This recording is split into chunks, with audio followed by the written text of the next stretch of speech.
part of our Untitled Chapter blog, we're going to be walking through how to really host and plan up to and execute a really good dinner event where you're happy to be hosting, maybe a group of coworkers, people you've met through your community, over to your house one night for dinner. And it sounds simple, but it's something we don't really master while we're in college. Because when you think about it, a lot of the work that we do is with our fraternity brothers. So when you're hosting your fraternity brothers over to watch a football game, it's a very different environment from what you would have when you're actually hosting people you're trying to impress and cultivate new relationships with. So we're going to kind of go through everything from sending out invitations, making your apartment or your home is ready beforehand, dressing appropriately, topics to discuss, because all these kind of go into creating a good event. At the very beginning, we're going to talk a little bit about some do's and don'ts. I'm going to enlist the help of some of my chapter brothers to kind of go through things that they think are really important to do and to avoid.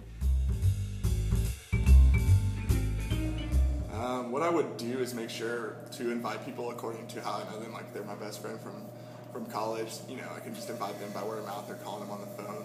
But if they're a coworker, to send an email out and make sure it's not anything appropriate. I definitely make sure that if I told the guests, a certain attire to wear, if it was somewhat formal or semi-formal, I definitely want to make sure I follow that dress code. I wouldn't want my guests to show up in button-downs and tie, and I'm wearing a tank and flip-flops.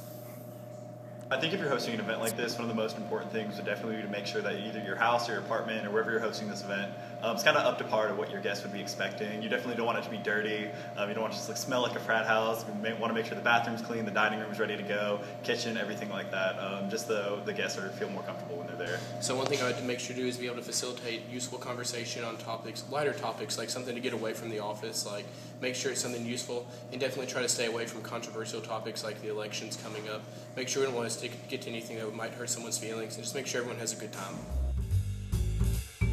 We're going to walk through little steps along the way as far as grocery shopping, setting up a menu, and then when your event comes up as well, there's a few things that go into it too, such as cleaning your apartment, dressing appropriately. I know I personally have a great pair of orange pants that I love to wear on home football Saturdays, but that's something you wouldn't wear to your event.